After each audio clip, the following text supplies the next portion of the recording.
10 practices through training camp. The Jaguars are now counting down to that first preseason game, and this is game week prep. Justin, a handful of practices under their belts. First official depth chart is out. A lot of ground's been covered for the Jags. Yeah, and the last day that fans could attend training camp, Tuesday as well. Closing the doors on them, man. Come on. And the next time they'll see him Saturday. Last time a lot of them will see him in person until week 1 against the Panthers. Right. So a little bit of a going away, but don't worry. We've been doing these mailbags to answer your questions the entire time. We'll do a couple more here, and we'll continue to do them throughout the rest of the preseason for the Jaguars. So today's questions. You ready? Yep. Okay. How about this one from Tap Dat Moto? Pass rush, has it improved from previous years? I think Trayvon Walker has looked phenomenal.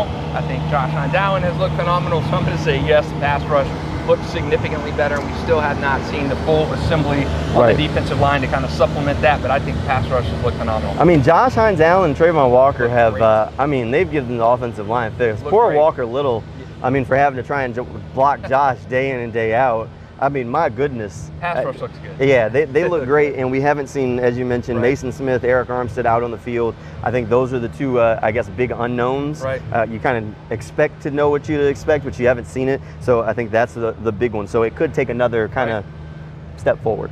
All right, how about this one from Jacob Peacock 36? His biggest question mark for this season is how are the safeties going to shake out? Yeah, it's a good question. I mean, we saw the depth chart. There's still a lot of kind of ors everywhere. So Jaguars don't even know how it's going to shake out, but I think it's probably going to be an Andrew Wingard, Eric Murray, Darnell Savage, some kind of compilation of those three as 2 of the 3 starters in week 1. You got Caleb Ransaw. He's got to get back and healthy, but I'm going to say 2 or 3 of those guys are going to be starters. You know, when the depth chart rolled out, the one thing that really surprised me was the or next to Eric Murray's name. I'd basically written him in with pen, and I still think he's written in with pen. The safety next to him is a question mark. It could be Darnell Savage, it could be Andrew Wingard, it could be Antonio Johnson. I wouldn't count out Antonio Johnson just yet. I wouldn't write him off just yet, but one thing I will say is that it looks like they really like rolling Darnell Savage into the slot a little bit. So they've been working that a little bit more. So maybe instead of just 2 safeties to worry about, you end up with 3 safeties to worry about when it's all said and done.